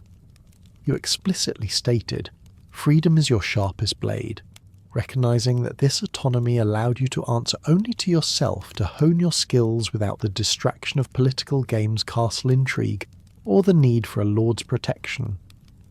Your very survival depended entirely on your own abilities, fostering a self-reliance that few could match. Musashi's existence as a formidable undefeated Ronin who repeatedly refused powerful recruitment offers highlighted your unique role as a systemic challenge, a wild wolf who defied being caged by the feudal system. You were a living testament to the power of individual will against the currents of societal expectation. The persistent, long-winding, dust-choked chapter of your wandering life as a Ronin underscored your unwavering commitment to this path, even as it led to profound solitude, particularly after your ultimate victories left you without further challengers, or obligations truly alone in your mastery. Your legend, you understand, was not born in a vacuum, but was meticulously forged within the inescapable macro-level conditions of feudal Japan. This was a world where societal structures, economic realities and environmental forces constantly tested the very limits of human endurance, shaping every life, including yours, in profound and often brutal ways. You were a product of this environment, honed and sharpened by its relentless demands. You were born into the waning years of the Sengoku period, a time that felt perpetually on the knife edge of conflict, a true age of warring states. This era, you quickly learned, was defined by an immutable social hierarchy, where birthright more often than not dictated one's entire life trajectory. You didn't choose your station, it was assigned to you, and breaking free from its confines was an almost unimaginable feat. This rigid stratification wasn't just theoretical, it was the lived reality for everyone from the highest noble to the lowest peasant. At the apex of this complex social pyramid stood the imperial court in Kyoto, a venerable institution that primarily held symbolic power. The emperor was a sacred figure, a spiritual head, but the real tangible authority, the power to command armies and reshape the land, had long since shifted. That authority, you knew, was in the hands of the shogun, the military dictator, and the myriad of powerful daimyo who commanded vast tracts of land, controlled immense wealth, and maintained their own formidable samurai forces. These were the true rulers, the puppet masters of the land, constantly vying for dominance, their ambitions fueling the incessant warfare that scarred the landscape and claimed countless lives. You lived in their shadow, a small cog in their grand violent game. The samurai class, a diverse group ranging from powerful warlords to humble foot soldiers, served as the military and administrative elite. Their lives, you recognized, were inextricably linked to their lords. They were tasked with enforcement, with governance, with the brutal realities of combat, their honor, and their very existence dependent on their service. To be a samurai was to be part of this system, with its privileges and its crushing obligations. You understood the pressures they faced, the delicate balance of loyalty, duty, and self-preservation that defined their world. Below the samurai, forming the vast majority of the population, were the peasants. They were tied to the land, the indispensable backbone of the economy, responsible for the agricultural production that fed the nation. Their lives were a cycle of arduous labour, their harvest constantly under threat from warfare and the vagaries of nature. They bore the heavy burden of taxation, often seeing a significant portion of their meagre yields claimed by the ruling classes to support the ongoing conflicts. You saw their quiet suffering, their endless toil, and understood that their existence was one of constant struggle and limited hope for advancement. Artisans and merchants, while vital for goods and trade, occupied specific niches within this hierarchy. They were often viewed with less respect than farmers, as their work was not directly tied to the land. Yet they experienced varying degrees of freedom, and for the most successful, even a semblance of social mobility, albeit limited. And then at the very bottom existed the outcasts groups like the Eater who performed tasks deemed impure. Their lives were defined by severe discrimination and exclusion, a stark reminder of the unforgiving nature of the social order. Your family, though your father was a professional swordsman, was not rolling in gold coins, placing them in a middle to lower samurai or wealthy peasant stratum from which you later explicitly broke away, choosing the radical solitary path of a Ronin. You knew intimately the weight of this fixed destiny. The primary economic driver of feudal Japan, you observed, was agriculture, and specifically the cultivation of rice. This fundamental reality meant that land ownership and the control of harvests were paramount, the very bedrock of power for the ruling class. A daimyo's wealth, his ability to raise and maintain an army, his influence in the constant power struggles, all of it stemmed directly from the rice fields under his dominion. You could almost feel the weight of this truth in the very soil beneath your feet, a constant, tangible presence. The koku you learned was more than just a unit of measurement. It was a unit of rice, precisely the amount estimated to feed one man for 1 year, and it served as the dominant currency of the age. This wasn't merely a medium of exchange. It was a direct measure of a daimyo's wealth, and crucially his military capacity. The number of koku a lord controlled determined the number of samurai he could feed and equip, directly translating into his power on the battlefield. You understood that every grain of rice harvested, every koku collected, was a direct contribution to the intricate, often violent game of feudal politics. Taxation systems, you quickly realized, were heavily based on these rice yields. Peasants who toiled tirelessly in the paddies were often forced to surrender a significant portion of their harvest, sometimes as much as 40–60% to their lords. This was a brutal system enforced with unforgiving efficiency, and it frequently led to widespread suffering, pushing communities to the brink of starvation, especially in times of poor harvest or increased military demands. You witnessed the quiet desperation in their eyes, the heavy burden they carried simply to sustain the ruling classes, and the incessant cycle of warfare. The constant pressure of these taxes was a pervasive undercurrent of daily life. The broad struggle for essential resources was a constant grinding reality, intensified dramatically by the incessant warfare of the Sengoku period. Military campaigns devoured not only human lives but also vast resources, diverting labour and materials from productive agricultural endeavours to the insatiable demands of the battlefield. Fields were often left untended, villages burned, and supplies plundered, exacerbating the already precarious economic situation for the common people. You saw the stark evidence of this struggle etched onto the landscape and into the faces of those who had lost everything. Land ownership, you observed, was overwhelmingly concentrated among the daimyo and their samurai retainers. Peasants, the very people who worked the land and made it productive, often did so under tenancy agreements with little to no ownership rights of their own. Their lives were tied to the land, but the land itself was not theirs. This system, while providing a degree of stability for the ruling class, solidified the economic disparity and limited any real upward mobility for the vast majority of the population. Their existence was a perpetual cycle of labour and obligation with little hope of escape. Trade and artisan crafts, while certainly present and vital for the functioning of society, were secondary to the agrarian economy. Merchants, though increasingly wealthy, often face social stigma, viewed with less respect than farmers due to their perceived unproductive role in merely exchanging goods. Yet their activities kept the wheels of commerce turning, providing goods and services that the agricultural sector couldn't. You would have seen the bustling or sparse depending on the region, and the security situation markets heard the calls of vendors and smelled the varied aromas of goods from different provinces.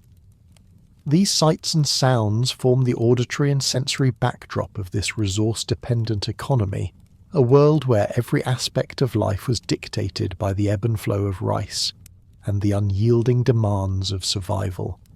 Feudal Japan, you quickly learned, was a land profoundly shaped by its geography, a constant interplay between breathtaking natural beauty and significant environmental challenges. These forces of nature often devastated communities, exacerbated societal hardships, and relentlessly tested the limits of human resilience. You were in every sense living at the mercy of the land's unforgiving hand. Prevalent natural disasters were a recurring nightmare. You would have witnessed the terrifying power of typhoons, which could unleash destructive winds and torrential floods, obliterating entire crops and homes in an instant. The wind, howling like a banshee, would rip through thatched roofs, and the rain would turn rivers into raging torrents, swallowing up fields and villages. The aftermath was always a scene of despair, a testament to how quickly nature could undo months of human labour. Frequent earthquakes, a constant geological reality, brought unpredictable destruction.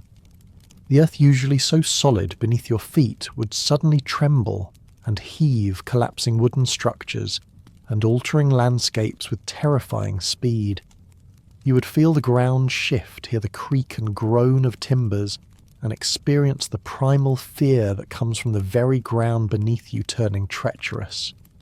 These were stark reminders that even the most carefully constructed human endeavours were fragile against the raw power of the planet.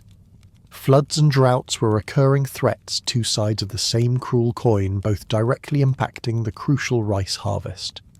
Too much rain, and the paddies would drown, washing away precious seedlings. Too little, and the young plants would wither and crack in the parched earth.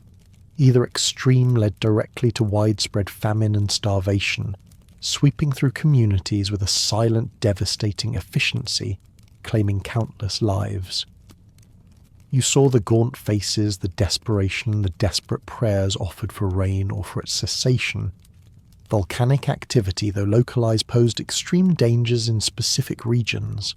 Eruptions could blanket vast areas in choking ash and searing lava, rendering fertile land infertile for generations.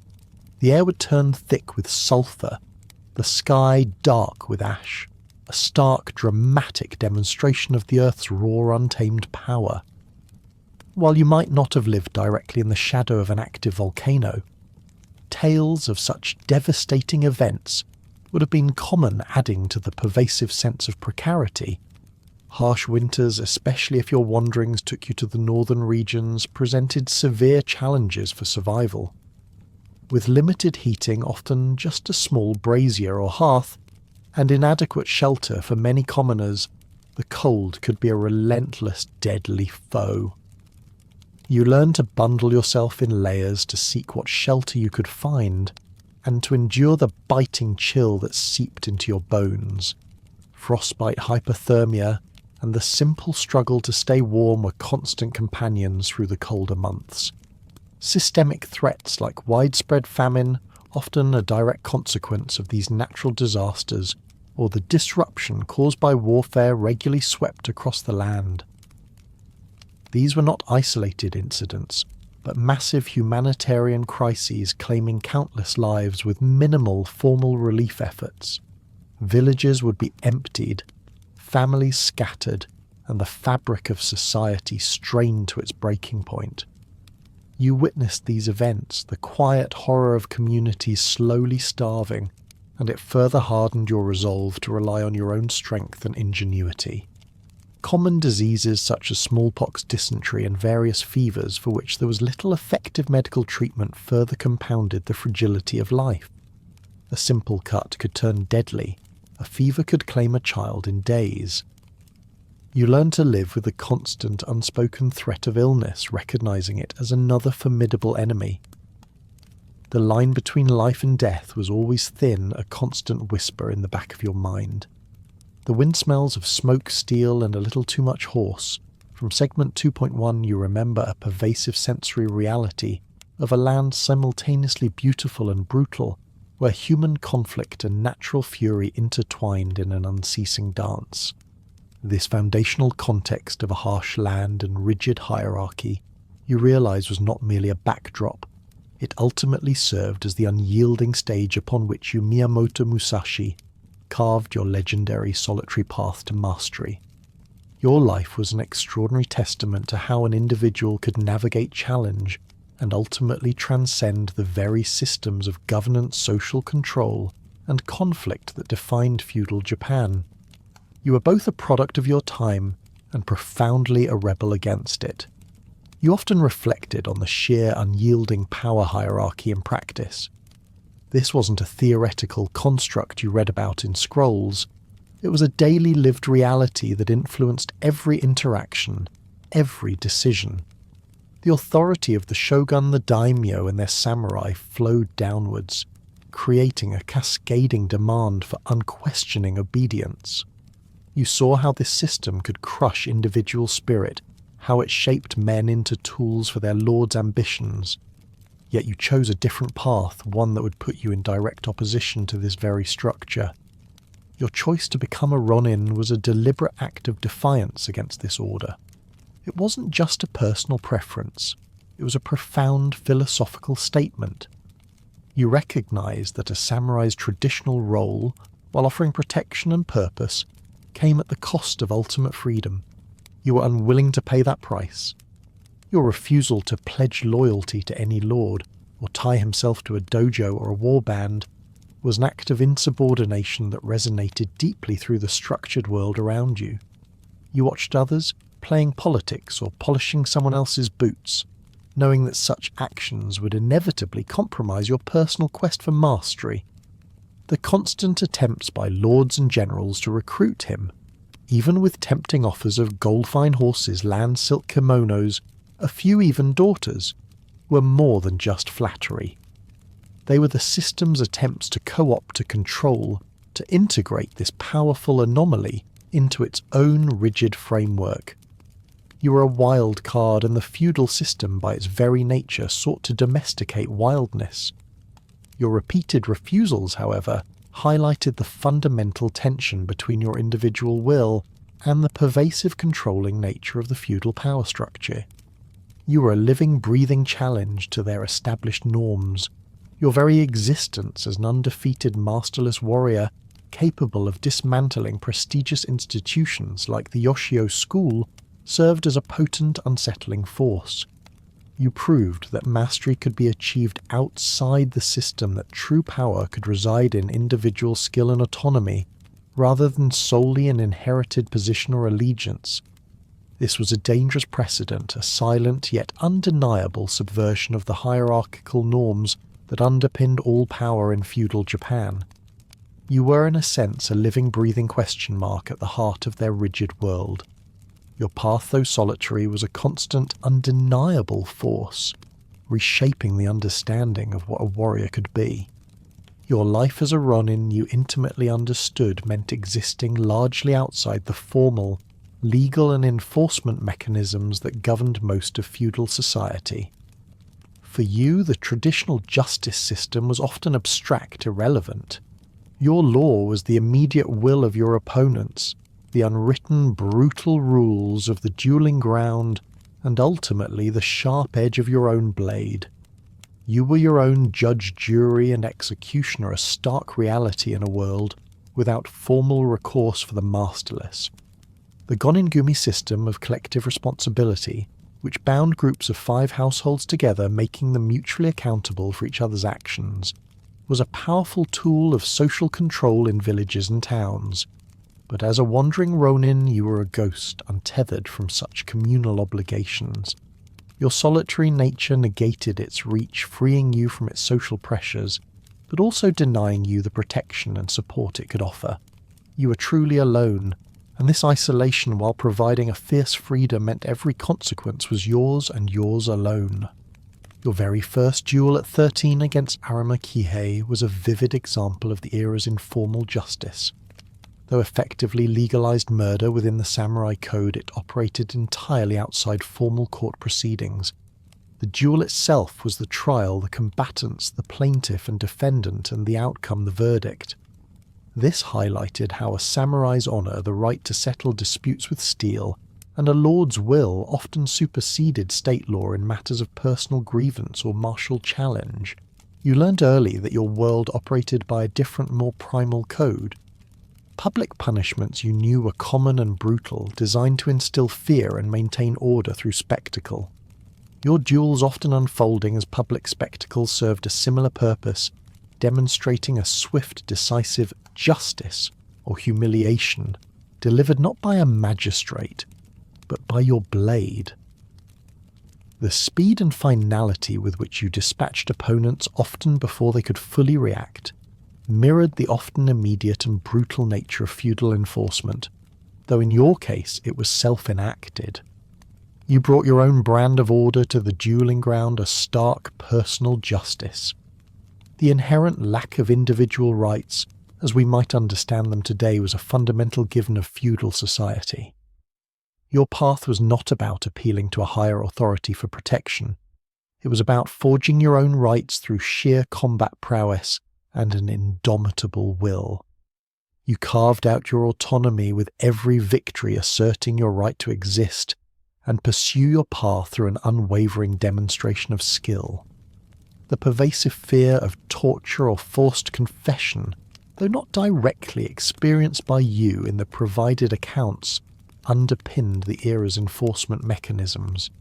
You, like all inhabitants of feudal Japan, would have implicitly understood this grim reality, which undoubtedly sharpened your resolve and reinforced your absolute self-reliance. You learned to navigate this harsh legal landscape by simply being too formidable to challenge within its confines. Your duels, you quickly understood, were far more than simple clashes of skill. They were profound declarations of your very existence and direct challenges to the intricate societal honour system that bound feudal Japan.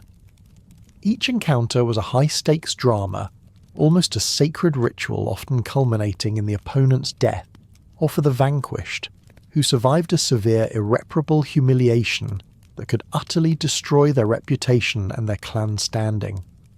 You stepped into these arenas knowing that the consequences extended far beyond the immediate physical exchange of steel.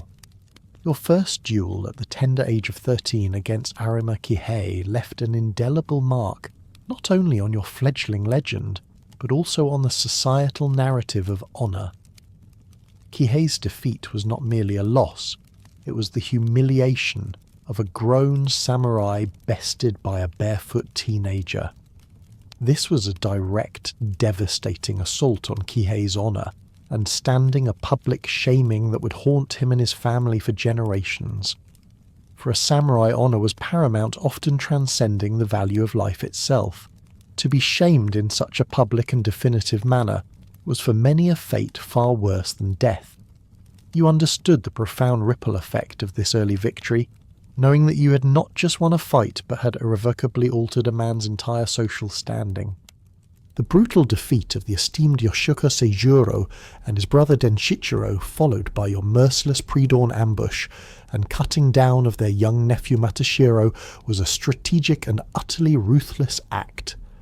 It led directly to the complete collapse and disgrace of the prestigious Yoshio School, one of the most renowned martial arts institutions of the era. This wasn't merely a series of personal victories. It was a systematic dismantling of a powerful lineage, a demonstration that death could be the ultimate punishment for a clan whose honour had been challenged and found wanting.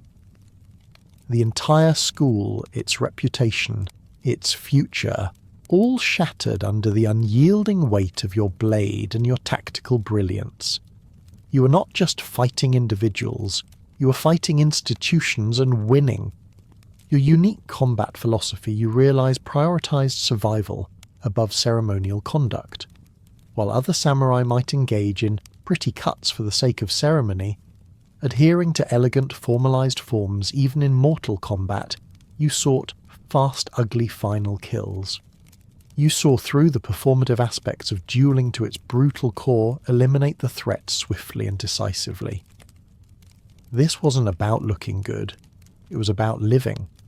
This redefinition of what honour meant in battle, shifting from outward appearance to ruthless effectiveness, set you apart and often left your opponents bewildered and tragically vulnerable to your unconventional pragmatic attacks. You were a master of psychological warfare, aiming to break opponents' spirits long before the fight even began.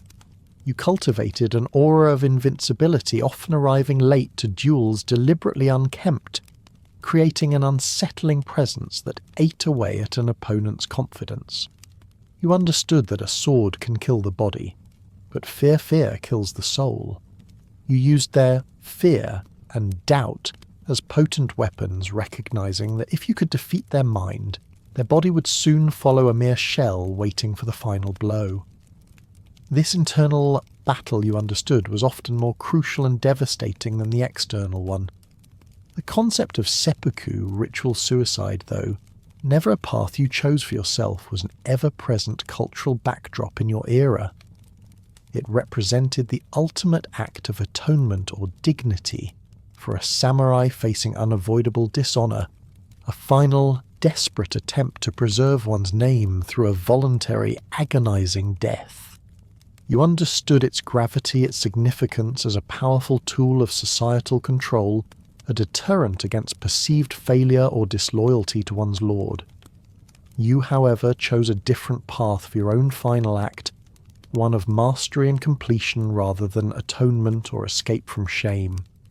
Your cold, steady look and the ability to win duels without even swinging reflected a mastery that transcended mere physical combat. You could disarm opponents with your sheer presence, your formidable reputation, your unyielding force of will, turning the fear of death into a potent tool of societal control. Your strategic choice to carve a wooden sword from an ore for the climactic duel with Sasaki Kajiro was a profound psychological insult, a deliberate act designed to strip the grand encounter of its expected honor and make a mockery of Kajiro's polished image and famed elongated blade. It was a final brilliant stroke of psychological warfare intended to shatter the confidence of a renowned opponent before the first strike. Musashi's eventual intentional acceptance of your own death sitting cross-legged his swords by his side to honour them was a final profound act of self-mastery over the ultimate human consequence. You faced death not with fear but with calm dignity and a profound sense of completion, embodying a death of mastery, a testament to a life lived entirely on your own terms even to its very end. While your early life, Miyamoto Musashi certainly hinted at the harsh realities faced by the common people, the original article content you realise does not provide sufficient detail on the specific causes of peasant suffering, nor the characteristics, trajectory or consequences of Ikki uprisings. These peasant rebellions were a significant, often brutal feature of the Sengoku period expressions of deep discontent born from oppressive taxation, famine, and the relentless demands of warring feudal lords. You would have been implicitly aware of these undercurrents, the simmering resentment beneath the surface of the agricultural landscape. Though you as a wandering Ronin existed somewhat outside the immediate concerns of peasant life, you would have understood the conditions that led to such desperation. You witnessed the back-breaking labour in the rice paddies, the constant threat of starvation from poor harvests or natural disasters, and the crushing burden of taxes levied by greedy or war-hungry daimyo. You saw the gaunt faces, the worn clothing, the utter lack of comfort that defined the vast majority of the population. This pervasive hardship you knew was the tinder for rebellion, the constant strain that could ignite into open revolt. The Ikki, often forming as leagues of peasants sometimes joined by disaffected samurai or religious groups, were not simply disorganized riots. They were often coordinated, sometimes armed attempts to resist oppressive authority, to demand fairer treatment, or even to establish autonomous zones free from feudal rule. You would have heard whispers of these uprisings as you traversed the province's tales of peasants rising up against their lords, sometimes with desperate ferocity, sometimes with surprising organizational skill, though often born of sheer desperation rather than sophisticated strategy. Their trajectory, however, was often tragic. While some early Ikki achieved temporary success, forcing lords to concede to demands, or even overthrowing local authorities, they usually faced overwhelming force from the well-trained, well-equipped samurai armies. The consequences for participants were often brutal, swift execution, widespread reprisals against entire villages, and further tightening of control by the victorious lords. You understood that challenging the established order, especially from the bottom of the social hierarchy, was a perilous endeavour, almost always ending in bloodshed and suppression. Your path, while independent, diverged from this collective struggle. You sought individual mastery, a personal transcendence of the system rather than a collective overthrow. While your early life was undeniably humble, and you walked among the common people, your narrative does not delve into the broader peasant experience leading to specific rebellions. You observed the suffering, you understood the desperation, but your response was personal, not communal. You honed your blade not to lead a peasant army but to forge your own destiny, a solitary figure moving through a world brimming with both individual ambition and simmering collective discontent, forever aware of the fires that could erupt in the hearts of the oppressed. Your decision at the age of 15 Miyamoto Musashi to become a Ronin, a masterless samurai, defined a significant and often brutal portion of your life. In an era where a samurai's identity, purpose, and very survival were inextricably linked to serving a lord, your chosen status often meant profound poverty, social ostracism, and constant peril. Yet for you, this was not merely a consequence. It was a deliberate, unwavering declaration of independence. The profound reasons for your Ronin status you would readily assert were entirely self-chosen, a stubborn refusal to live anybody's life but his own. This was a fierce, almost primal independence that chafed against the very idea of subservience. You rejected the traditional path of serving a lord, a path that, while offering protection and a defined role within society, inevitably came at the cost of ultimate freedom. You recognized that true growth, your singular pursuit of mastery, demanded absolute autonomy, a liberty to experiment, to learn, to fail, and to adapt, without the constraints of a master's will or a clan's entrenched expectations. Your allegiance was not to a banner, but to your own evolving way.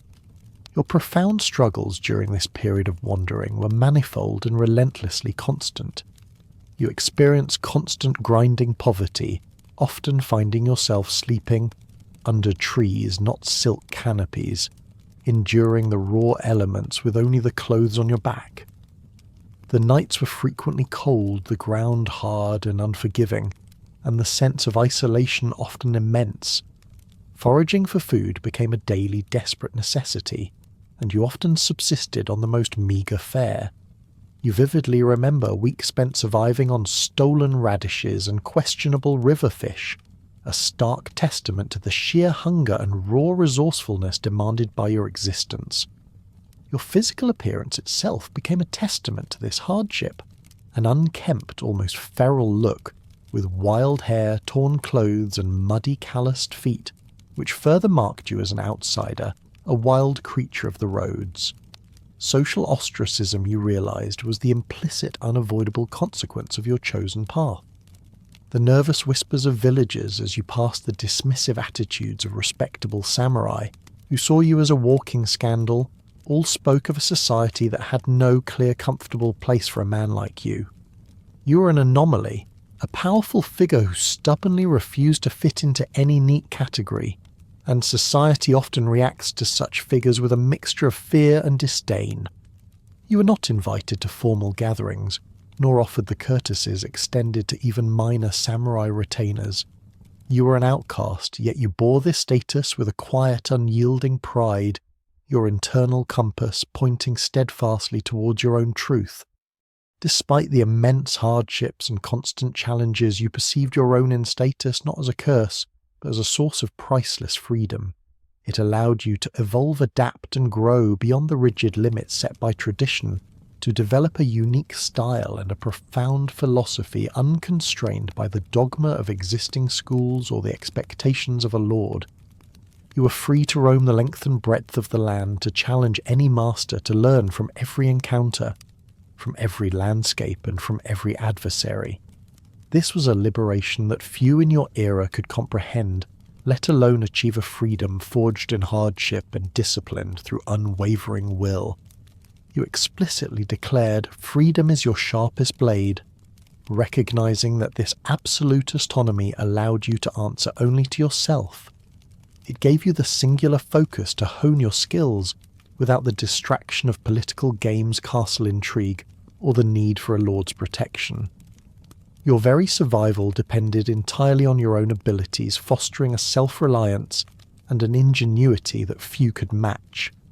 Musashi's existence as a formidable, undefeated Ronin, who repeatedly refused powerful recruitment offers from ambitious lords, highlighted your unique role as a systemic challenge, a wild wolf who defied being caged by the feudal system. You were a living, breathing testament to the power of individual will against the currents of societal expectation. The persistent, long-winding, dust-choked chapter of your wandering life as a Ronin underscored your unwavering commitment to this path, even as it led to profound solitude, particularly after your ultimate victories left you without further challenges or obligations, leaving you truly alone in your profound mastery. This foundational context of a harsh land and rigid hierarchy you reflect was not merely a passive setting. It was the unyielding, ever-present stage upon which you, Miyamoto Musashi, carved your legendary solitary path to mastery. Your life was an extraordinary testament to how an individual, through sheer force of will and relentless discipline, could navigate challenge and ultimately transcend the very systems of governance, social control and conflict that defined feudal Japan. You were in every sense both a product of your time and profoundly a rebel against its most fundamental constraints. You often found yourself contemplating the sheer, unyielding power hierarchy in practice, a truth that permeated every aspect of existence. This wasn't some abstract concept to be debated in scholarly circles. It was a daily lived reality that dictated opportunities, constrained choices and influenced every interaction. The authority of the shogun, the daimyo, and their samurai flowed downwards like a powerful, irreversible river, creating a cascading demand for unquestioning obedience. You observed how this system could either elevate or crush individual spirit, how it shaped men and women into tools for their lord's ambitions. Yet from your earliest years you instinctively sought a different path, one that would put you in direct, though often silent, opposition to this very structure. Your definitive choice to become a Ronin was far more than a personal preference. It was a profound philosophical statement, a deliberate act of defiance against the established order. You recognized with piercing clarity that a samurai's traditional role, while offering a semblance of protection and a defined purpose, came at the insurmountable cost of ultimate freedom. This was a price you were unequivocally unwilling to pay. Your steadfast refusal to pledge loyalty to any lord or tie himself to a dojo or a war band was an act of insubordination that resonated deeply through the rigidly structured world around you. You watched others playing politics or polishing someone else's boots, knowing that such actions, however pragmatic, would inevitably compromise your personal quest for mastery, diluting your focus and subjugating your will. The persistent attempts by powerful lords and generals to recruit him, even accompanied by tempting offers of gold, fine horses, land silk kimonos, a few even daughters, were more than mere flattery or recognition of your formidable skill. They were you understood the system's relentless attempts to co-opt, to control, to integrate this powerful, untamed anomaly into its own rigid framework. You were a wild card, a variable that destabilized the predictable order, and the feudal system by its very nature sought to domesticate wildness. Your repeated unwavering refusals, however, highlighted the fundamental irreconcilable tension between your individual will and the pervasive controlling nature of the feudal power structure. You were in essence a living, breathing challenge to their established norms and embodiment of autonomy in an age of strict allegiances. Your very existence as an undefeated, masterless warrior capable of dismantling prestigious institutions like the Yoshio school, not as part of a lord's campaign, but purely through individual prowess, served as a potent, unsettling force.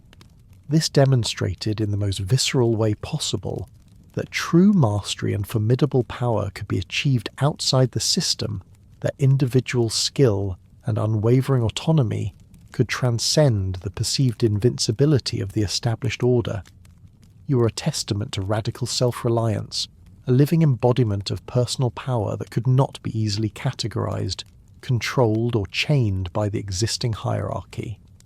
Your path was solitary, yes, but it carved an indelible mark on history, showing a different way to live and to master in a world that relentlessly insisted on conformity. The relentless forces of nature, the unyielding societal pressures, and the constant threat of conflict, all of these elements converge to sculpt the unparalleled legend of Miyamoto Musashi, a man who dared to walk his own path in an unforgiving world, and in doing so achieved a mastery that continues to resonate through the centuries. As the last echoes of Musashi's journey fade into the quiet of this evening, allow your thoughts to gently drift away from the harsh realities of feudal Japan. The clang of steel, the whispers of ancient villages, the profound solitude of a warrior's path, let them all soften, becoming distant murmurs against the comforting silence of your own space. You've walked through centuries tonight, felt the rough cloth, tasted the meagre meals, and understood the weight of a life forged by relentless discipline. Now imagine the soft rustle of leaves outside your window, not the wild forest where Musashi slept, but a gentle breeze carrying the quiet hum of your modern world. Feel the warmth of your blanket, a luxury of comfort that was a rare dream for so many in those distant times. The struggles of power, the rigid hierarchy, the constant battles for survival, they're all far behind you, now a story gently told to guide you towards repose. Breathe deeply, slowly. Let the tension leave your shoulders, your mind clear and still, like a calm lake reflecting the moonlight. Rest now, knowing that even in the most turbulent of histories there is a quiet peace to be found, a lesson in resilience that transcends time. Sweet dreams.